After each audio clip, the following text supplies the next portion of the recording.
My name is Rahana and I'm the founder of Mummy Yoga.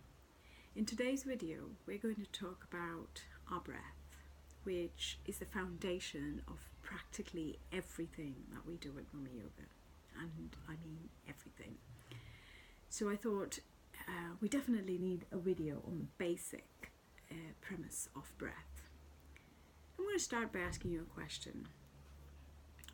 Inhalation, your breath in, and exhalation, your breath out.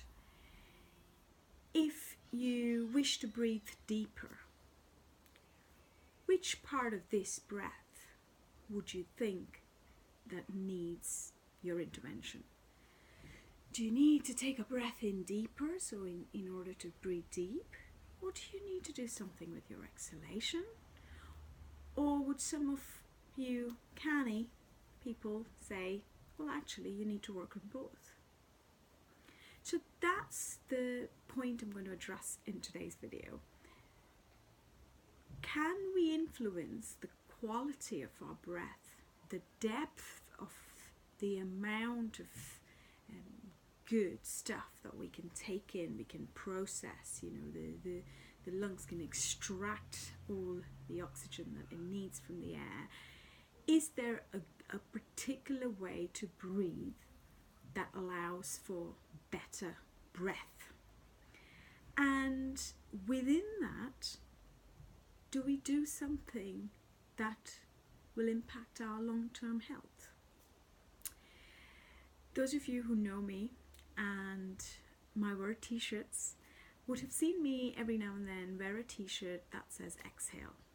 I'm not wearing that today. But for me, it's the easiest way to access deep breath. Now I'll talk about why I say exhalation is the key to accessing deep breath. Because let's just start with breath 101. What happens? And breath 101 starts with the relationship of anything, the volume of a particular thing, to the pressure, in relation to pressure. So you've got your lungs, and as your lungs open and the volume in your lungs increases, the pressure in your lungs go down. And the reverse happens, that when we compress our lungs and all the air is pumped out, the pressure in our lungs is quite high. This is actually key in deep breath.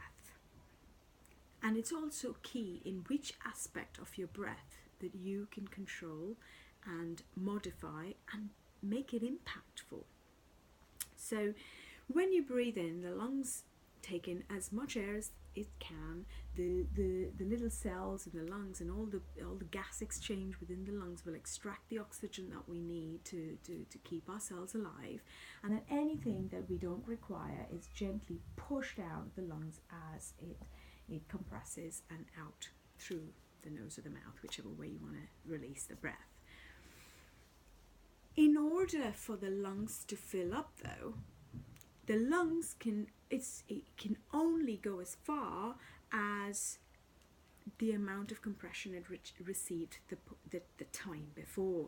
So if you can compress the lungs more on your exhalation, the impact of that is that because of that pressure volume relationship, your lungs will open a little bit further on the inhale.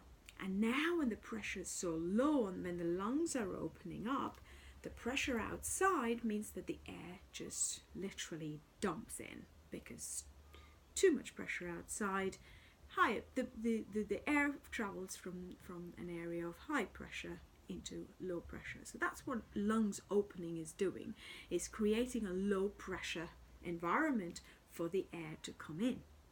Now, we just can't open our lungs straight away. So the more we compress and allow our lungs to get smaller and smaller, the more next time it can open up and let that air come in. That is why the key to a deep breath is exhalation. So how do we achieve longer exhalation would be the next point you would ask, because we there are lots of different methods in which we can achieve a deeper exhalation.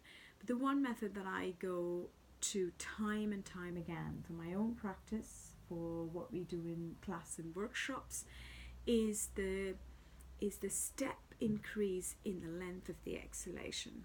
So what you want to do is, you can do this by a number count, you can do this by visualization, you can do this by simply allowing for that observation of your breath.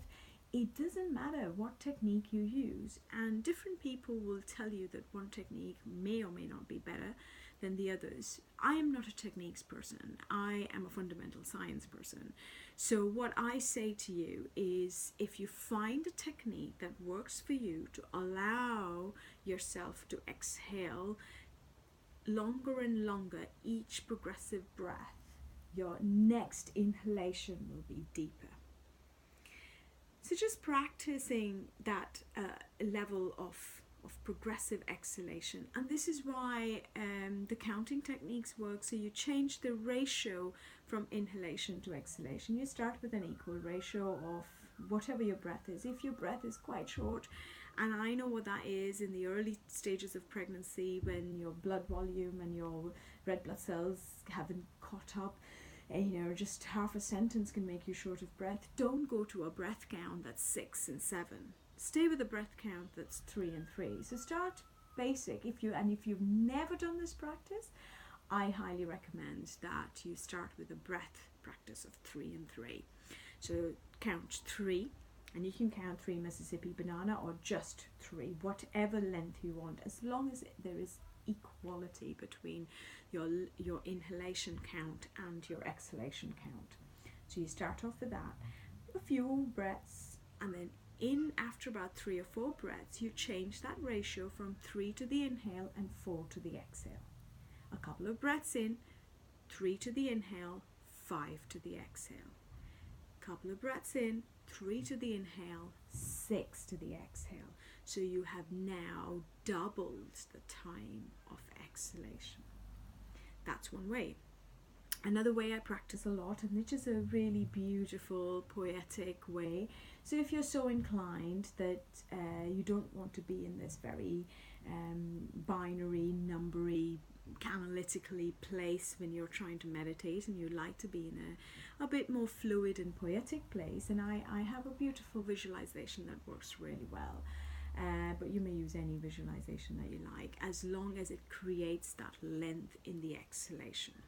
So the one I use is, imagine that you are blowing a white dove feather off your face. There is a white, gentle, caressing dove feather on your face.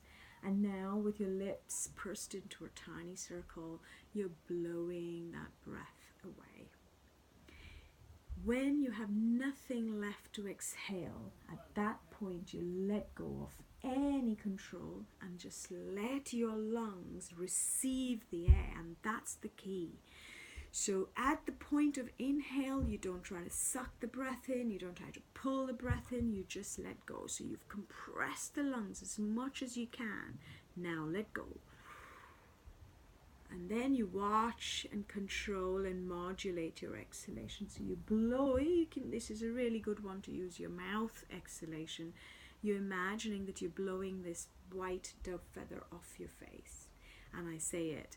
I say the intention is to keep the feather off your face as long as possible, not to blow the feather off your face as far as possible.